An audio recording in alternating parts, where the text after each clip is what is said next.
ദേശീയപാത തകർന്ന സംഭവത്തിൽ എംഎസ് ക്യൂറി ഹൈക്കോടതിയിൽ റിപ്പോർട്ട് സമർപ്പിച്ചു. NHAI ശരിയായ ദുരന്ത നിവാരണ പദ്ധതി തയ്യാറാക്കണമെന്ന് എംഎസ് ക്യൂറി. സമയബന്ധിതമായി പദ്ധതി തയ്യാറാക്കാൻ NHAIക്ക് നിർദ്ദേശം നൽകണമെന്നും എംഎസ് ക്യൂറി. വിവരങ്ങളുമായി ലീഗൽ കറസ്പോണ്ടന്റ് ഷബ്ന ചേരുന്നുണ്ട്. ഷബ്ന, എന്തൊക്കെയാണ് വിശദാംശങ്ങൾ?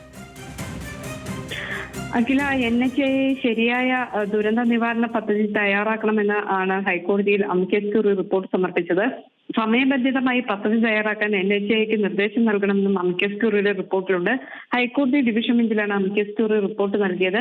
ഹൈക്കോടതി നേരത്തെ തന്നെ എംഎസ് ക്യൂറിയെ നിയമിക്കുകയും ദേശീയപാത പലയിടങ്ങളിലും നിർമ്മാണത്തിലിരിക്കെ തകർന്നതുമായി ബന്ധപ്പെട്ട് വിശദീകരണം നൽകാൻ ആവശ്യപ്പെടുകയും ചെയ്തിരുന്നു. എംഎസ് ക്യൂറി റിപ്പോർട്ടിന് കേന്ദ്ര സർക്കാർ സത്യവാങ്മൂലം നൽകണമെന്ന് കോടതി ഇപ്പോൾ വ്യക്തമാക്കിയിട്ടുണ്ട്. മൺസൂൺ കാലത്തെ എങ്ങനെ നേരിടും എന്നത് സംബന്ധിച്ച് കേന്ദ്ര സർക്കാർ തയ്യാറാക്കുന്ന പദ്ധതിയുടെ വിശദാംശങ്ങൾ അറിയിക്കാനാണ് കോടതിയുടെ നിർദ്ദേശം. ഹൈക്കോടതി ഡിവിഷൻ ബെഞ്ചിന്റെ ഇടക്കാല ഉത്തരവിലാണ് കേന്ദ്ര സർക്കാരിനോട് സത്യവാങ്മൂലം സമർപ്പിക്കാൻ ആവശ്യപ്പെട്ടത്.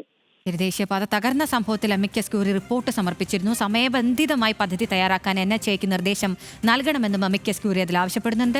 വിവരങ്ങൾ നൽകുകയായിരുന്നു ലീഗൽ കറസ്പോണ്ടന്റ് ഷബ്ന സിയാർ.